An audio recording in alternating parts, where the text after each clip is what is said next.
Ahora vamos a conversar de trastornos de la personalidad. Ya vamos a hablar de los trastornos de la personalidad.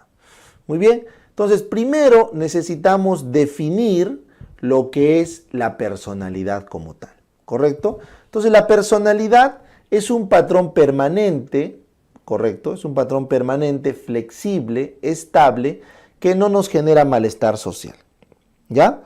Entonces, se dice que es trastorno de personalidad cuando este patrón permanente se vuelve inflexible, es estable, pero genera malestar social. Muy bien, entonces para eso vamos a definir la personalidad.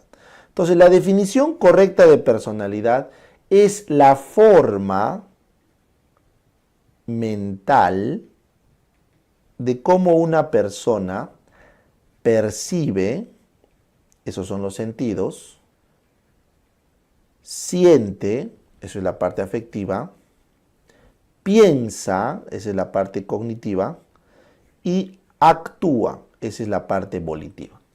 Entonces, la forma particular como una persona interpreta su realidad y percibe los estímulos, siente, piensa y actúa, eso se llama personalidad.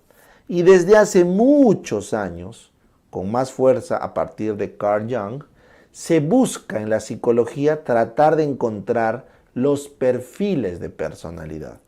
Porque casualmente existe cierta homogeneidad en grupos humanos respecto a su actuar. Prueba de ello es cómo existen las tradiciones astrológicas como los signos del zodiaco, los signos chinos, el año maya y sabe Dios tantas cosas que las culturas siempre han tratado de explicar por qué ciertas personas son como otras, por qué fulanito se parece bastante a un grupo de personas y sutanita se parece más a otro. Entonces, a partir de Carl Jung se han creado bastantes pruebas y les recomiendo la de BMTI, ¿no? Que bueno, muchos de ustedes ya lo han dado en el aula virtual, ¿no? Es el test BMTI. Entonces, ese test BMTI lo que hace es clasifica en 16 tipos de personalidades, ¿correcto? Con esas siglas que ven ahí, a las personas y es bastante confiable, bastante confiable.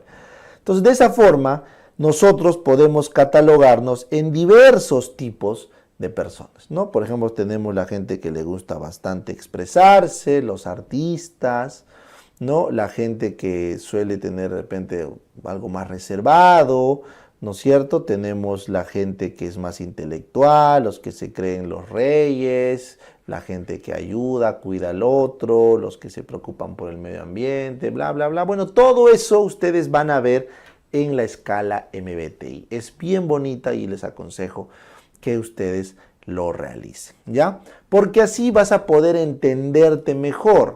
Recuerden que según esta escala BMTI, las personalidades no se distribuyen de forma homogénea en la población. O sea, hay personalidades que están en los extremos y hay personalidades que son la gran mayoría de la población.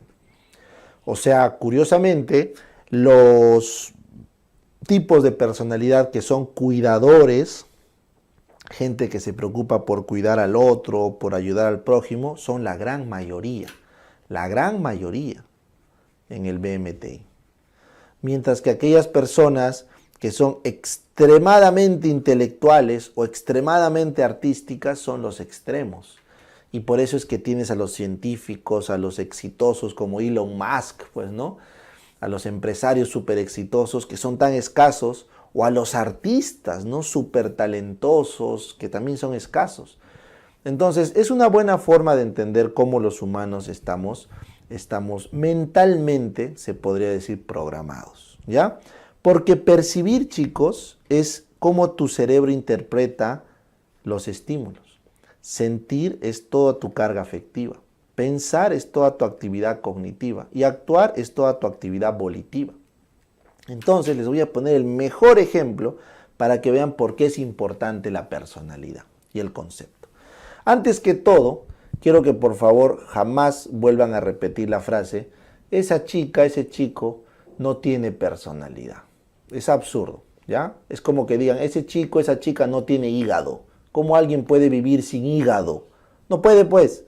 Entonces igual, una persona no puede vivir sin personalidad porque es una característica innata de nuestra mente, ¿ya? Entonces les voy a poner el ejemplo que siempre uso, más actual, es el COVID. El COVID es algo que ha existido, ¿ya? Ha estado ahí, lo hemos vivido todos, ¿no es cierto? Es una realidad. Pero frente a esa misma realidad, la gente ha percibido, sentido, pensado y actuado distinto. O sea, algunos que tenemos un tipo de personalidad, lo hemos interpretado como una afrenta, ¿no es cierto?, a las libertades, a la capacidad del humano de autorregularse, a la capacidad del humano de defenderse, y hemos sentido frustración, ¿correcto?, porque no se podía hacer nada, porque demoraban las vacunas y nos estaban encerrando, y nuestro cerebro trataba de pensar y interpretar la realidad viendo cuál era la salida más lógica, más práctica, ¿no? Y nos poníamos a actuar en función de lo que pensábamos, pues, ¿no? Seguimos trabajando, no paramos las acciones, esto no nos va a parar, el humano tiene que seguir, al diablo el COVID, y vamos y salimos, ¿no? Por ejemplo, acá seguíamos haciendo las clases, veíamos cómo, lo pasamos a virtual, bla, bla, bla, porque tu personalidad te empuja a algo, ¿me entienden? Ese mismo estímulo para otra persona se puede percibir como que hay un daño intenso, está atacándose a la humanidad, podemos perecer como especie, todos vamos a morir, qué pena, cómo muere A, B, C, todos están muriendo, Dios mío santo, sientes pena, compasión, te da tristeza el prójimo, cómo no le está yendo bien, cómo su mundo está colapsándose por el COVID, ¿no? Y empiezas a pensar en cómo poder ayudar, cómo poder aguantar. No te preocupa cómo pelearle al COVID, no, tú quieres ayudar mientras esto pasa y tu actuar más que nada es lo otro. Dices, no, se va al diablo, cerramos todo, sálvense quien pueda, vayan a su casa, descansen y ojalá Dios nos ampare y regresemos vivos, y cancelas todo y cierras el negocio y se acabó. Eso también es una forma de actuar y también es válida, ¿me entienden? O sea, la personalidad no se juzga porque es la forma como las mentes interpretan. Y así ha sido por los siglos de los siglos. Entonces, obviamente, en el punto medio están pues las partes políticas, legales, ¿no? Donde tratamos como humanos de coexistir, de convivir, pues, ¿no? Si los humanos todos fueran de un tipo o de otro tipo, probablemente no seríamos la especie exitosa que somos. O sea, justamente por la variedad que habemos, estamos, ¿no? Entonces, mientras esa gente que cuidaba, con esa personalidad que cuidaba, estaban tratando a todo el mundo y atendiendo y cuidando y alimentando, perfecto, perfecto. Había otro grupo de locos que seguían ahí chambeando e inventando la vacuna y haciendo tal cosa y moviendo la economía para que no se caiga la sociedad. ¿Entienden? Entonces, ni uno es bueno ni el otro es malo. Simplemente es lo que es. Entonces, estos test te van a ayudar a ti a ubicarte donde estás para que no reniegues ni con el otro ni contigo mismo y puedas saber qué tipo de personalidad, y según esa personalidad puedas escoger mejor tu especialidad, tu trabajo. Porque una persona que es ambiciosa, que es creativa, no lo vas a sentar en una oficina para llenar papeles. No lo vas a mandar a un orfanatorio o a un hospital de minusválidos a tratar cuidados paliativos. Lo matas simplemente. Pero una persona que le gusta cuidar o que le gusta mantener las cosas en orden, ponlo en un cargo administrativo, ponlo de jefe, ponlo en un lugar para cuidar huérfanos o para cuidar ancianitos, porque le encanta. Al otro loco, mételo en una unidad de investigación, mételo en una unidad de expansión, de crecimiento, vuélvelo cirujano de cosas extremadamente difíciles. O sea, tienes que saber dónde poner a cada persona si es que a ti te toca poner a la gente. Y si es que tú te vas a postular algo, tienes que saber a qué cosa eres bueno, ¿ya? Y por eso es importante la personalidad. Sin embargo, indistinto de lo que haya pasado en el COVID o no, indistinto de la personalidad que seas, nos hemos llevado bien. Los INFJ, ENTJs, nos hemos llevado bien con los ENTJs, con los ENTPs, o sea, al final hemos salido. Porque sabemos controlar nuestra personalidad, ¿me entiendes? O sea, tenemos una conciencia superior que nos permite controlar nuestra impulsividad. Entonces, si me decían, tienes que usar mascarilla, bueno, pues me pongo, ¿para qué voy a renegar? Si tenía que usar la mascarilla, a pesar de que todo el mundo está vacunado, a pesar de que nadie tiene COVID, pero porque es la norma, ya, pues me pongo. ¿Para qué voy a pelear? Tranquilo, ¿no? Igual, las otras personas que tenían la personalidad un poco más tímida, cuando les decían, ya, no puedes usar mascarilla en la calle, no hay problema. Entonces tenían que tolerar al otro que sí estaba sin mascarilla. Ellos seguían poniendo sus mascarillas, su equipaje, lavaban su fruta, todo, ¿no? Pero respetan al otro que ya le llegaba el COVID. Entonces, ambas personalidades son funcionales porque no son trastornos. Aprenda. Entonces, ¿cuándo se vuelve un trastorno? Se vuelve un trastorno cuando es inflexible. O sea, cuando no puedes cambiar o no puedes controlar tu personalidad frente a las situaciones que ameritan controlarlo. Ahí se vuelve un trastorno. Se vuelve un trastorno cuando te genera malestar social, tienes problema en tu familia o tienes problema en tu trabajo. Ahí se vuelve, ¿correcto? Ahí se vuelve un trastorno. Y finalmente, se llama trastorno de personalidad porque tiene que ser algo de la personalidad. Y recuerden que la personalidad es un patrón permanente, ¿correcto? Y persistente. ¿En qué? En 2 o más áreas, ya te dije. Para que tú digas que es personalidad, tiene que ser algo de lo que percibes, sientes, piensas y actúas. Entonces, para definir un trastorno, tienes que demostrar que este trastorno está por lo menos en 2 o más áreas de estas 4 que te mostré. Y segundo, la personalidad es estable, o sea, se mantiene así a lo largo del tiempo, desde que somos adolescentes. Recuerden, la personalidad termina de madurar en la adolescencia. Entonces, se dice que es una personalidad cuando se mantiene estable en el tiempo y por lo tanto para ser trastorno tiene que ser estable en el tiempo. ¿Ya? Si se cumplen estos criterios, estamos frente a un trastorno de personalidad. Si no se cumplen, es otra cosa. ¿Ya? Muy bien.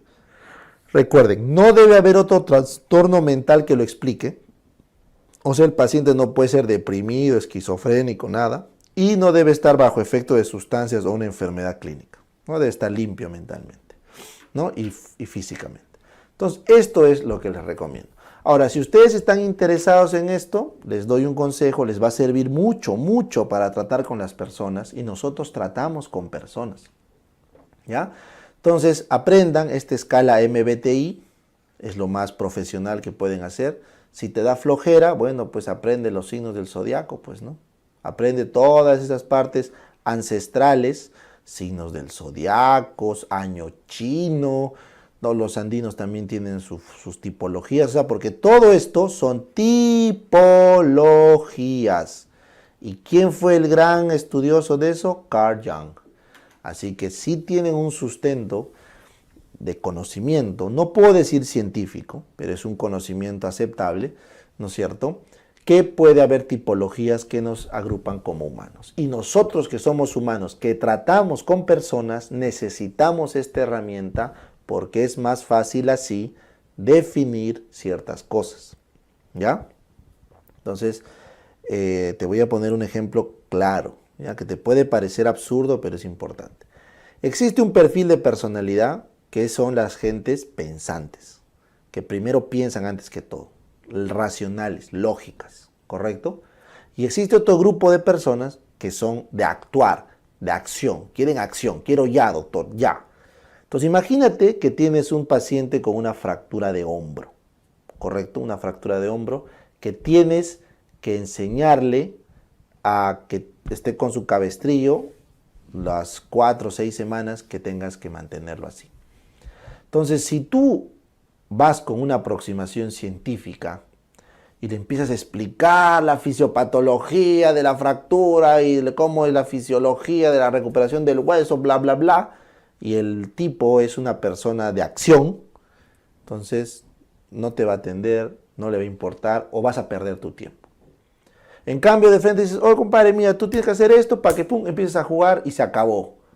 ¿Entendiste? Listo, doctor, claro. porque sabe que tiene que hacer A para que luego B y luego C, punto, y te ahorraste un montón de tiempo. ¿Me entiendes? Si tú le dices eso a una persona que es más mental, va a decir, este es un bárbaro, ¿qué clase de salvaje médico es este? No me explica. En cambio, esa persona que es mental, tú le explicas el proceso, que en cada semana se va depositando el hueso y demora tantos días el glóbulo blanco, el macrófago, perdón, en hacer la resorción y luego entrar el nuevo pegamento y el cartílago tiene que activar los genes para volverse luego osteocito. ¡Ah, su madre, doctor! La tengo clara. Ese pata es capaz de cada día estar imaginándose cómo su hueso se va curando cada día, porque tiene otra aproximación, la aproximación mental. Entonces, si tú eres una persona de ciencia, vas a saber que saber eso te da una herramienta para hacer mejor tu trabajo, ¿ya? Así que, por favor, considérenlo desde ese punto, ¿ya? Ya te dije, si no te gusta el MBTI, bueno, pues ponte a ver los signos del zodiaco, esas cosas, y así vas a ver cómo vas a ayudar a tus pacientes. Bien, entonces vamos ahora a los trastornos de personalidad. Entonces, los trastornos de personalidad se han agrupado en clusters o subtipos, bueno, en español. Entonces, estos subtipos obedecen al perfil de fondo que parece tener el error en la personalidad. Entonces, el subtipo A, yo me acuerdo así porque son los asustados, los asustadizos. Algo los asusta. Entonces, ahí tienes al paranoide, al esquizoide y al esquizotípico, ¿ya? Son raros. La prevalencia va de 0.5%. En el caso del paranoide puede ir hasta un 3%, el esquizotípico hasta un 5% y el esquizoide podría subir hasta un 7% de la población. Va a depender de los lugares. Pero en general son trastornos con bastante rango de frecuencia. Ya, el paranoide suele ser un poco más en varones, el esquizoide indistinto varón-mujer, el esquizotípico puede ser un poco más en mujer. Pero igual las diferencias son mínimas, no son tan marcadas, ¿ya? El paranoide lo que manda es una idea, hay una idea de que el otro, la otra persona, le va a hacer daño, le va a hacer daño. En el esquizoide, la idea es que no necesita del otro. No necesita del otro. Puede vivir solo sin problemas. Y en el esquizotípico hay una idea mágico, religiosa, predominante. ¿Está bien? Ese es el núcleo de los trastornos en estas personalidades. Entonces, esta persona que cree que le van a hacer daño, o sea, que le van a engañar, que le están espiando, que le están atacando, como respuesta a eso, se defiende, se aísla y se aleja de la gente. Entonces se vuelve emocionalmente frío. Es bastante reservado en su estado afectivo. Inclusive es una persona conflictiva, que aleja al resto, los aleja. El resultado de esto es alejar al resto, que se vayan. Eso es lo que quiere. Mientras que esta persona cuya idea es que no necesita al resto, lo que hace simplemente es se aísla y se ensimisma en actividades personales. Se pone a leer sus libros, a jugar su Dota, se pone a su computadora solito, se pone a ver su celular. No le importan las opiniones del resto. O sea, no le importa que lo halaguen, tampoco le importa que lo insulten, o sea, le da igual. No tiene relaciones personales, ni siquiera con amigos, mucho menos relaciones sexuales. Son gente que puede vivir solita, tranquila, sin pareja y sin amigos, y no pasa nada, ¿ya? Estas personas tienen un mundo interno muy rico. O sea, su mente tiene ideas muy ricas, muy no extravagantes, sino difíciles de comprender. Entonces, el mejor ejemplo, como les pongo acá la foto, es el personaje de Sheldon Cooper, pero de la primera temporada. Porque a medida que las temporadas de Big Bang fueron avanzando, ya se fueron volviendo más comerciales y ya un poco más se vuelve Friends, ¿no? En cambio, el Sheldon de la primera temporada sí es un esquizoide tal cual, ¿ya? Y recuerden, la palabra oide, eso es justamente lo que dice que no son esquizofrénicos. O sea, no tienen alucinaciones, no tienen pensamiento mágico religioso, delirios, nada. Por eso también en la serie Sheldon constantemente dice, no estoy loco, mi madre me ha hecho pruebas. Porque obviamente lo primero que piensas en un esquizoide es que es un esquizofrénico. ¿Ya? Porque los esquizofrénicos se aíslan, se ensimisman, no les importan las opiniones, no disfrutan del placer de la sociedad, de los amigos, nada. Pero no son locos, no. Finalmente, los esquizotípicos se llaman justamente así porque tienen ideas mágico-religiosas. Entonces, estas ideas mágico-religiosas hacen que estas personas tengan una afectividad rara, tengan sensaciones corporales raras, tengan pensamientos raros y por lo tanto se suelen aislar, pero en grupos de personas que comparten esos mismos pensamientos. Esta gente suele complicar su vida por ideas mágico-religiosas y forman las famosas sectas, los cultos, ¿ya? Entonces dicen, no, el Señor ha entrado en nosotros. Tienen un pensamiento raro. Creen que la divinidad se les manifiesta, pero solo a ellos, no al resto, ¿no? Mi secta, en mi culto es donde está Dios, no en el resto, ¿ya? Estas personas tienen sensaciones corporales, dicen, el Espíritu Santo me ha invadido. O de noche siento que me tocan. Algunas mujeres inclusive dicen que tienen sensaciones sexuales de noche. Dicen, el diablo me está seduciendo, ¿ya? Tienen afectividad rara, o sea, su forma de sentir y expresar su afecto no es común. Entonces se van juntando en grupitos y hacen sus sectas, ¿no? Entonces ahí el ejemplo que les pongo es de una gitana, pero en verdad no es lo correcto. No, los gitanos no son esquizotípicos, pero es para que más o menos tengas alguna idea, ¿ya? Estos esquizotípicos sí lo voy a marcar con rojo. Se llama típico porque sí tienen algo del esquizofrénico, que es el pensamiento mágico religioso. Y por lo tanto sí tienen riesgo de hacer esquizofrenia. Y es más, suelen tener familiares esquizofrénicos en la familia, ¿ya? Entonces acuérdate, esas tres imágenes, el paranoide, el esquizoide y el esquizotípico, ¿ya? El clúster A. Muy bien, vamos al clúster B. El clúster B es el grupo de personalidades que no han madurado.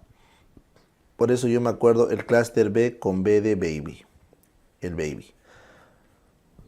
Los inmaduros, ¿ya? Los inmaduros. ¿A qué me refiero con inmaduro? Nosotros, cuando nuestra personalidad está en proceso de maduración en el colegio, sí vamos a poder recordar que existía nuestro amiguito o amiguita antisocial. Aquella persona que hacía daño al otro. Daño. Sin experimentar culpa, ¿no? Había siempre ese abusivo, esa abusiva, que lo pegaba al otro, le quitaba sus cosas, se comía su refrigerio y tú veías que no tenía pena, ni culpa, ¿ya? O teníamos al amiguito o a la amiguita histriónica que le gustaba llamar la atención a toda costa, ¿no? Llamaba la atención y todo el mundo tenía que saber que esa persona estaba ahí, histriónica, ¿no es cierto? Luego también había el narciso, aunque un poco más raro, el narciso, aquella persona que se sentía única y superior al resto, ¿no? El Dios, llegó el Dios, todos tenían que respetar al Dios, ¿no es cierto? Y bueno, teníamos al amigo, a la amiga limítrofe, aquella amiga o amigo que tenía una labilidad afectiva, o sea, cambiaba de humor muy rápido.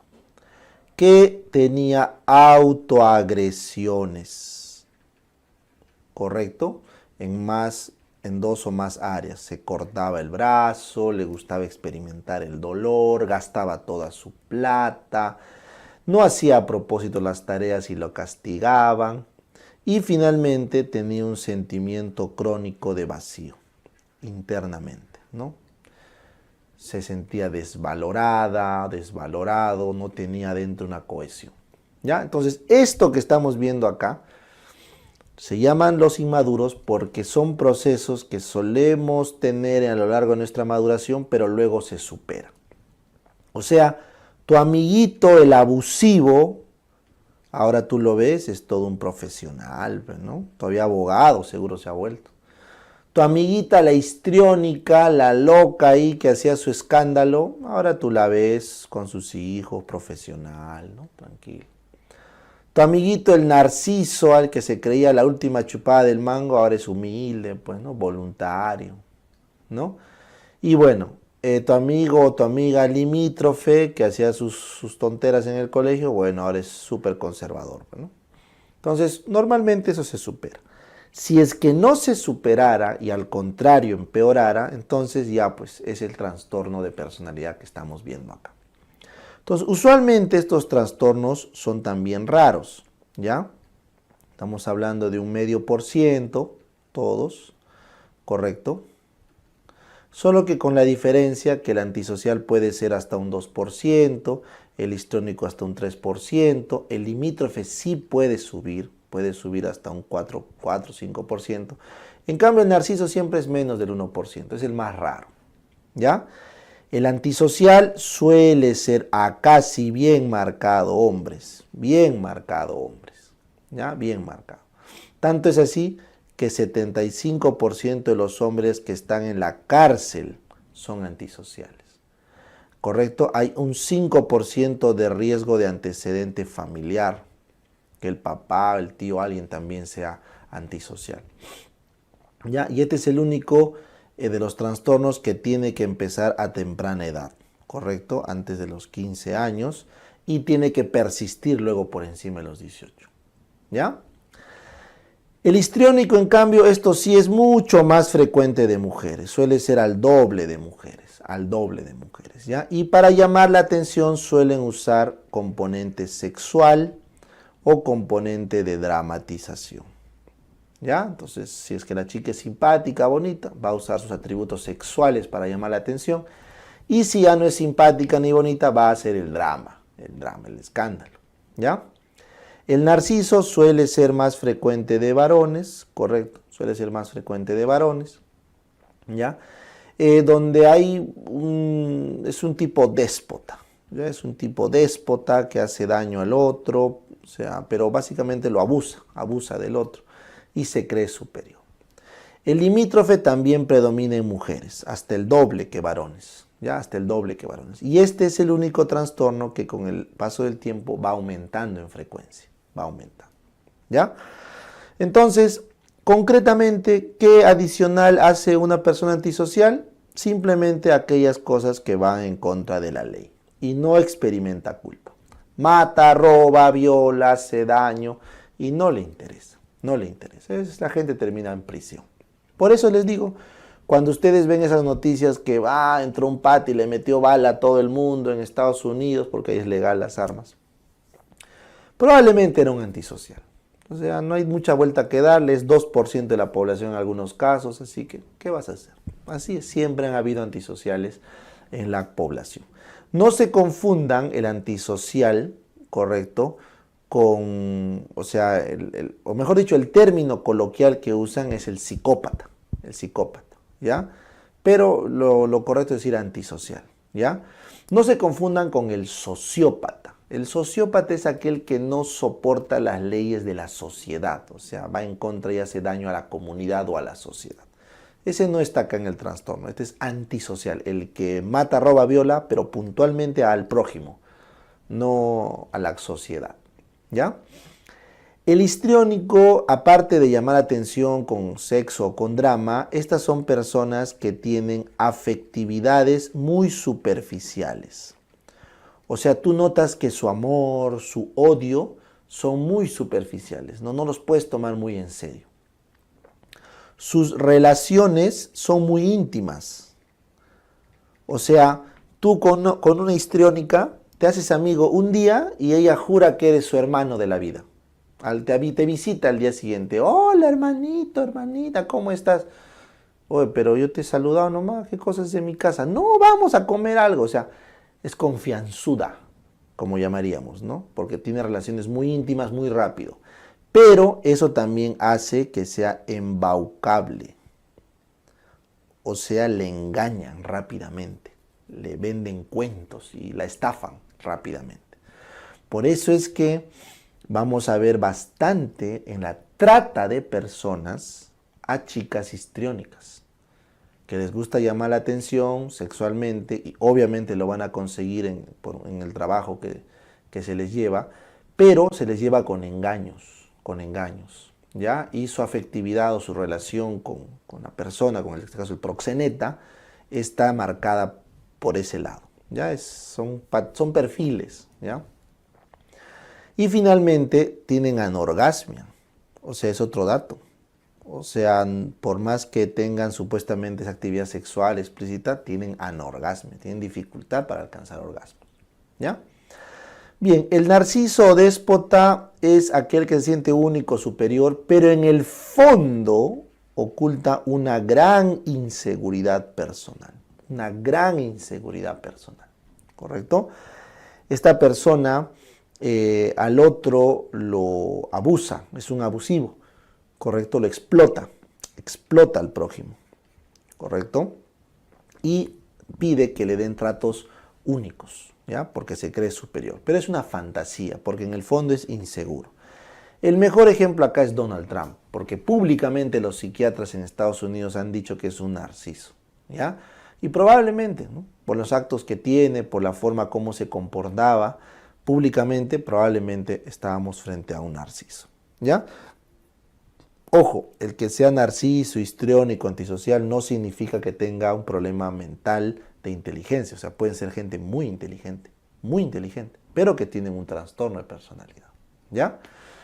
Muy bien, el limítrofe, recuerden que tiene que tener estas tres características. La habilidad afectiva, o sea, su estado de humor cambia muy rápido, de la alegría a la pena y sin una causa aparente. 2, autoagresiones, se hacen daño en alguna esfera. Física, se cortan, los famosos cortes de vacilación, o sea, no son intentos de suicidio, sino son vacilaciones, se cortan superficialmente para experimentar el dolor. Luego tenemos las agresiones sexuales, o sea, no sé, pues están con 1, 2, 3, 4 chicos a la vez, están en orgías, se exponen a infecciones de transmisión sexual, o sea, es típico en un borderline exponerse a eso. Y finalmente autoagresiones económicas, ¿no? Se gastan su plata, se hacen daño económico, que al final está de repercusión. Y luego el sentimiento crónico de vacío. O sea, son personas que por dentro emocionalmente no tienen un ego de referencia, por lo tanto están infravalorados, infravaloradas, porque más frecuentes son en mujeres, y tienen riesgo de volverse depresivas y de suicidarse. Es la cuarta causa de suicidio. La cuarta causa de suicidio es el borderline, ¿ya? Este borderline también tiene la famosa idealización de la pareja. Estas personas idealizan a su pareja, o sea, le ponen en un lugar que no es, ¿ya? ¿Por qué? Porque no soportan la soledad. Estas son mujeres que siempre están de enamorado en enamorado, nunca han estado solas e idealizan a la pareja, ¿ya? Entonces, este trastorno es el único de todos que probablemente requiera tratamiento desde el inicio con fármacos. Antidepresivos, en los casos de que las autoagresiones sean muy severas o haya ideas de suicidio, van a usar antipsicóticos y se puede usar también ansiolíticos a demanda, ¿ya? Es muy difícil ayudar a estas pacientes cuando son graves. La psicoterapia es difícil en estas pacientes. Tan grave es esto, yo nunca lo vi de ese punto, que tenía una amiga que es psiquiatra, ¿no? y me decía, yo preferiría ser esquizofrénica, ojo, a ser borderline. Porque parece que un borderline muy grave es muy difícil de sacar en la psicoterapia. Es un dato que les doy. Entonces es importante tratar cuanto antes. Cuando vemos un joven con rasgos borderline, debemos ofrecer tratamiento, ¿ya? Para ayudarle a poder superar esto, porque al final sí son trastornos superables, ¿ya? Este es el famoso, entonces, clúster o subtipo B. Ejemplos en la vida van a encontrar un montón. Por ejemplo, Marilyn Monroe era una limítrofe bien conocida. Marilyn Monroe, ¿ya? Una borderline conocida. Vamos ahora con el subtipo C, el clúster C. El clúster C, la mnemotecnia que utilizo ya es más sencilla, es CDE. Es como seguir el alfabeto, CDE. C de compulsivo, también llamado anancástico. D de dependiente, el famoso sumiso. Y E de evitativo, ¿correcto? Ese es el famoso arrochado, pues, ¿no? El que le da roche las cosas. Entonces, ¿qué es un compulsivo? Estos son trastornos ya más raros, ¿eh? El compulsivo o anancástico es aquella persona que tiene una obsesión por la perfección, ¿correcto? Son personas adictas al trabajo, pero que no pueden delegar funciones, porque creen que son los únicos que trabajan bien y por lo tanto tienen problemas para trabajar en equipo. Esta gente suele alcanzar altos rangos en las empresas, pero a expensas de mucho malestar personal, ¿ya? Son los anancásticos, obsesivos. Y es más, tanto es su obsesión por la perfección que pierden el foco de lo correcto, ¿no? Yo me acuerdo cuando estaba en mi internado, había una residente que era así compulsiva, que quería que hagamos la historia con 2, 3 colores. Los títulos en rojo, el texto en azul, y yo me acuerdo, creo que los exámenes o no, que hay cosas en rojo. Y obviamente, pues dije, doctora, no se pase, no me moleste. Yo hacía normal mi historia con mi lapicero y con mi letra horrible y así, ¿no? Y se desesperaba, pues se desesperaba. La doctora no podía, o sea, arrancaba mi historia y ella se ponía a hacer y se quedaba hasta tarde, ¿no? Y decía, este interno, ¿qué le pasa? Usted interno está mal. No, doctora, usted está mal, usted está enferma en la cabeza, vaya al psiquiatra. Porque eso es un TOC, perdón, es un perfil compulsivo. Nadie hace la historia como usted, nadie. Nadie, todo el mundo está haciendo normal su vida y usted... Entonces, eso le trae problemas para trabajar en equipo. Porque ni siquiera puede trabajar con su subalterno, que sería con sus superiores, ¿me entienden? Entonces, ahí tienen un ejemplo de anancástico. Y probablemente nosotros, me incluyo, tengamos algún rasgo de anancástico porque nos gusta siempre buscar la perfección, ¿ya? Pero el hecho de que tengas un rasgo no lo vuelve un trastorno, recuerda. Si tú eres perfeccionista, está bien, pero si lo controlas, es flexible, ¿correcto? No te trae malestar social, no hay problema. En cambio, esta doctora no lo podía controlar, o sea, no podía ver mi historia y arrancaba la hoja. Entonces, eso sí es problema social, ¿ven? Porque inclusive una vez el asistente le llamó la atención en público porque tenía que controlarse, ¿me entienden? Bueno, entonces ya saben la diferencia. El dependiente es aquella persona sumisa que delega el control de su vida a otros y está dispuesto a hacer cosas desagradables con tal de complacer al otro. Es el famoso pisao que decimos, ¿no?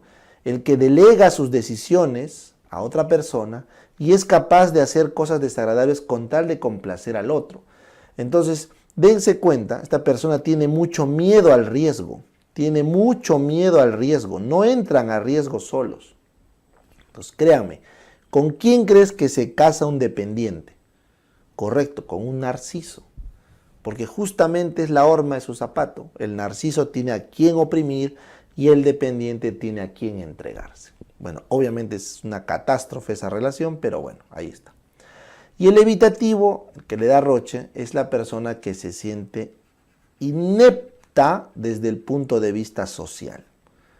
O sea, no puede socializar en grupo, pero no porque no quiere, sino porque se siente un inepto social, ¿correcto? Se desvalora y le da vergüenza a pesar de que quiere ir al grupo y no puede, ¿correcto? Entonces es tímido, ese es el famoso tímido. ¿Ya? Tímido. Muy bien, eso es entonces el subtipo C. Existen más subtipos, no subtipos, sino existen otros, por ejemplo el pasivo agresivo o el tipo depresivo, que bueno, ya no lo vamos a comentar porque con estos tenemos cubiertos la gran mayoría. ¿No? La gran mayoría.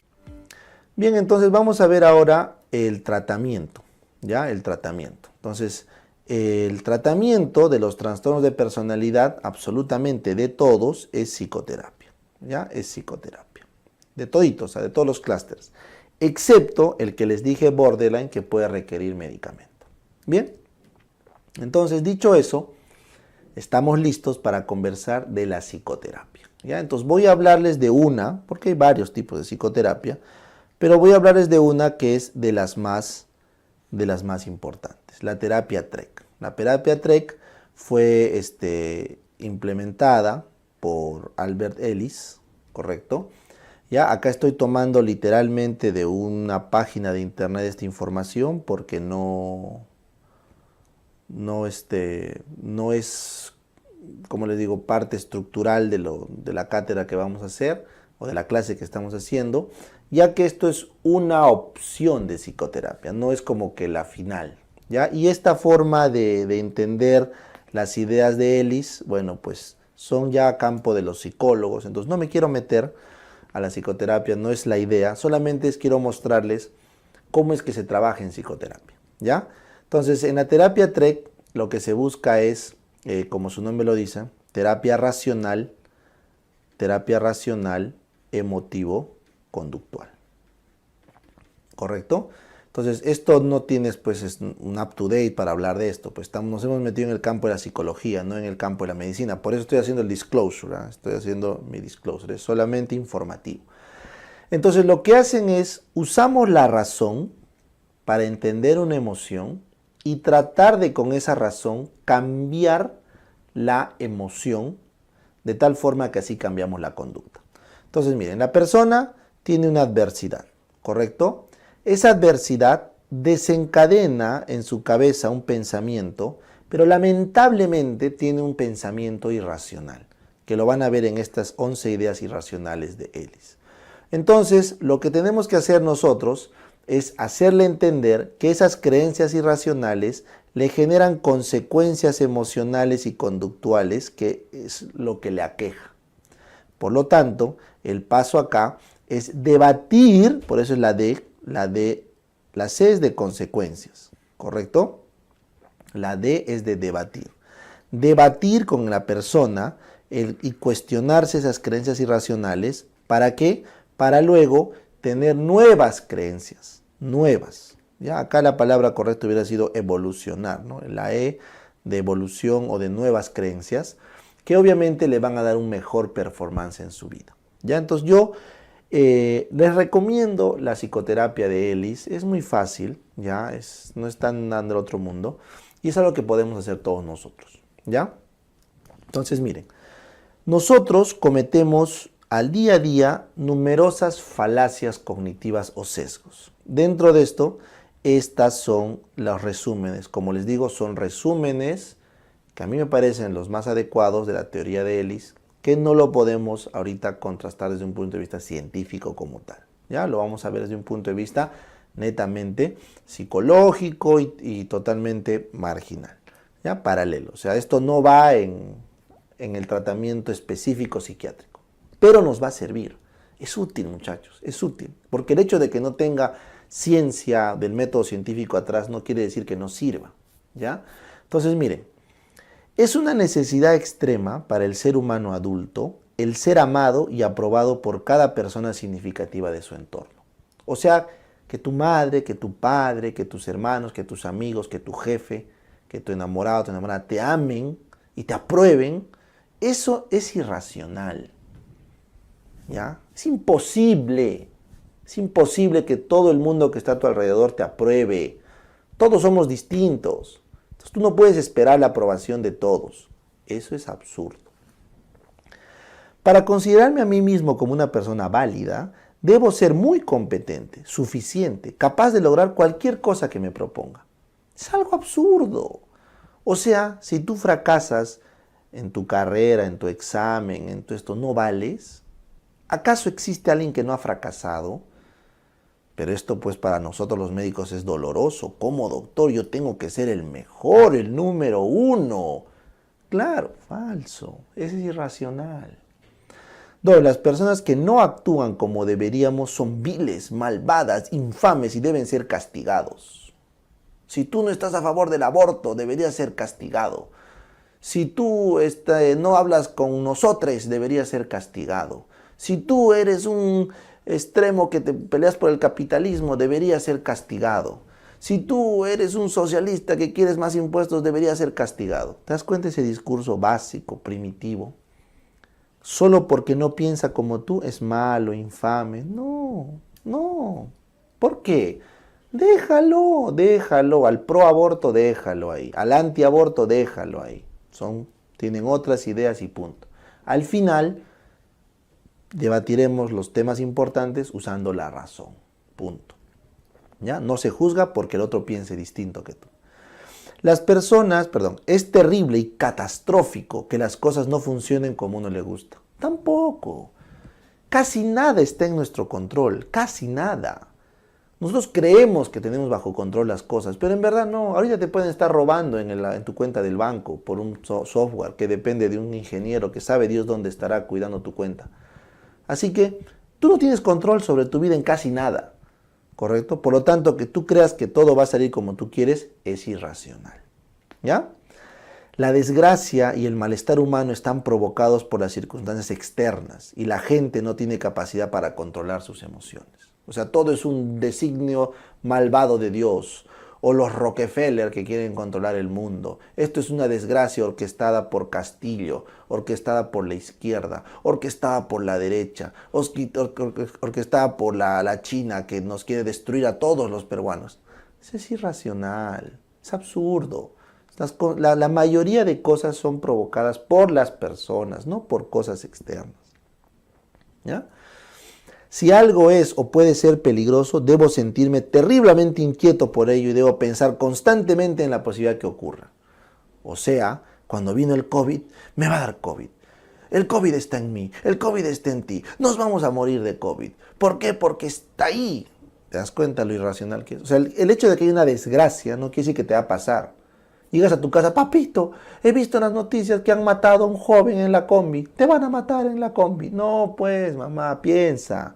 ¿Por qué tendría que ser a mí? ¿Entiendes? Irracional. Siguiente. Es más fácil evitar las responsabilidades y dificultades de la vida que hacerles frente. Es absurdo. Que tú no te hagas cargo de tu vida es absurdo. Es irracional. ¿Quién se va a hacer cargo de tu vida si no? ¿Quién? ¿Me entiendes? ¿Qué más? Debo depender de los demás y necesito a alguien más fuerte en quien confiar. ¿Por qué?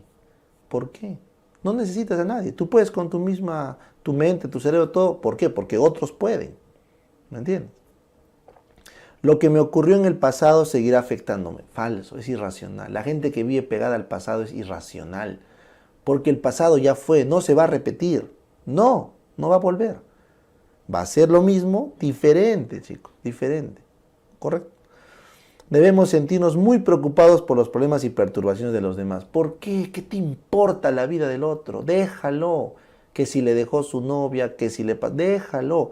Si te pide ayuda, ayúdalo. Pero si no, déjalo. ¿Qué te importa? Deja su problema en paz.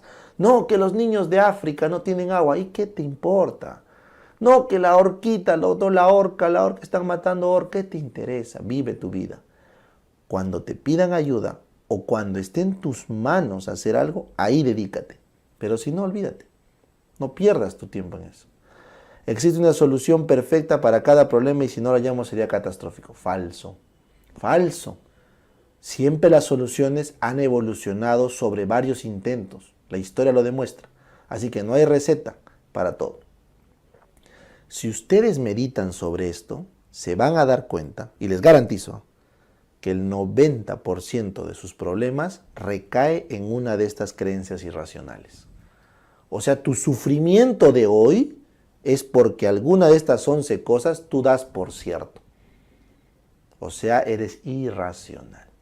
Recuerden, chicos, la razón es una herramienta potente para resolver los problemas. La emoción, no. Porque si fuéramos emocionales más que racionales, nos hubiéramos quedado en el plano animal. Recuerden eso. Nosotros como humanos hemos desarrollado la razón por encima de la emoción. ¿Ya? Ese es el consejo que les quiero dar de Ellis. Entonces, si ustedes usan su razón, van a poder superar su escollo emocional. Pero si su argumento es irracional, porque está acá, se fregaron. Porque una vez que tu razón te dice algo, inmediatamente tu emoción responde. Entonces, si tú crees que no vales nada si no eres competente, entonces si en tu simulacro sacas baja nota, ya, pues no vales nada, te sientes mal. ¿Entendieron? Bueno, entonces con eso, la psicoterapia ¿en qué consiste? Simplemente en que la adversidad, cuando ocurra, doctor, no ingresé, doctor. ¿Qué creencia irracional vas a activar? No valgo nada porque no soy competente, doctor, no valgo nada. O doctor, pero si había estudiado, ¿qué cosa he hecho mal? ¿Dónde está? ¿Dónde está? Ahí está. Las cosas no funcionaron como querías, pero yo estudié, debía ingresar, ¿no? ¿Quién ha dicho? Hay gente que estudia un montón y nunca ingresa. O sea, no porque tú hagas eso va a salir. ¿Me entiendes? Porque las cosas no siempre van a salir como tú quieres. ¿Me entiendes? Doctor, no he ingresado porque justo este examen, justo vino más neuro que el resto. Me quieren hacer daño, doctor. Es injusto. Justo ahora viene neuro. Ah, o sea, las circunstancias externas te controlan. Tampoco es así. Entonces, una vez que identificamos tu creencia irracional, vamos a darnos cuenta de que aferrarte a esa idea irracional te genera consecuencias emocionales y conductuales que te traen malestar. Entonces, ahí debatimos sobre ese problema y tratamos de hacer entrar a tu cerebro en razón. ¿Verdad, Doc? ¿No? Tiene razón, o sea, no soy una persona válida porque sea competente. ¿No? ¿Cuánta gente incompetente vive en el mundo? ¿O acaso todo el mundo está postulando al examen? ¿O acaso todo el mundo quiere ingresar a tu especialidad? No, la gente vive feliz ahí. Gente feliz, totalmente incompetente. A veces no saben ni escribir y viven felices. Entonces, tú en vez de pensar que eres válido por tu competencia, podríamos cambiar a una nueva creencia que sea racional y decir, oye, yo soy una persona bastante competente. Y al contrario, cuanto más competente me vuelvo, más valgo. Pero no es que porque no sea competente no valga, sino simplemente valgo más cada vez que soy competente. Y si no soy tan competente, bueno, pues no es que no valga nada. Simplemente no estoy logrando mi máximo potencial. Ah, qué bacán, Doc. Sí, porque competente soy. Lo que pasa es que, claro, ingresar requiere más competencia. Bueno, pues algún día llegaré a ser así de competente. Listo. Y si no, bueno, simplemente seguiré haciendo mi mejor esfuerzo. Y avanzas. ¿Me entiendes? Entonces, es una nueva creencia, pero ahora racional. Una creencia en que lo mejor es que tú te mejores sobre ti mismo, no comparado con el otro. Porque es un absurdo. ¿Me entiendes? Si tú agarras y decías, doctor, no puede ser, yo he estudiado, he hecho todo lo que me han dicho, las mapas, las fijas, los bancos, Dios mío, y no he ingresado, no puede ser posible. No, porque las cosas no van a salir siempre como tú quieres, porque tu compañero que también ha hecho las fijas, los mapas, él se ha ingresado. Entonces, simplemente tendrás que decir, bueno, pues sí, Doc, hice todo mi esfuerzo, tiene razón, pero no salió como quería. No salió. Entonces, ¿cuál va a ser lo racional ahí? Nuevamente, voy a dar todo mi esfuerzo y vamos a ver que salga lo mejor que pueda las cosas. Vas a tu examen tranquilo, porque tú no sabes lo que va a venir, pero sí sabes que te has preparado. Entonces tu cerebro, en vez de generar angustia por no saber lo que va a venir, simplemente con lo que viene se enfrenta de la mejor forma. Y probablemente, es muy probable, que tus chances de éxito sean mayor porque tu cerebro está más claro. ¿Me entiendes? Es otra forma. O por ejemplo, ¿tú crees que todo el mundo te está haciendo daño? No, y al final acepta que el examen lo hace un grupo de personas que sabe Dios quiénes saldrán sorteados o quiénes les pagarán para que hagan. De buena fuente te puedo decir que a veces ni siquiera es un especialista el que hace las preguntas de ciertos exámenes. Ni siquiera. Así que no esperes mucho. El examen a veces está mal hecho y punto. Sigue avanzando. No es que te quieren hacer daño a ti. ¿Me entiendes? Entonces, el examen de la residencia siempre es algo que utilizo para estas creencias irracionales porque la mayoría nos afecta por eso. Hay gente que dice, doctor, como no ingresé ya 2 veces, seguro esta vez no voy a ingresar. No tiene nada que ver, el pasado es pasado, ya fue. Pero eso implica trabajo, implica debate, debate, debate, debate. Ojo, debate de todos los días. Todos los días tienes que debatir contigo mismo sobre tu creencia irracional. Y usando tu propia razón tienes que tratar de que tu cerebro entienda que así no es, que hay otros caminos. Eso es la psicoterapia. ¿Listo?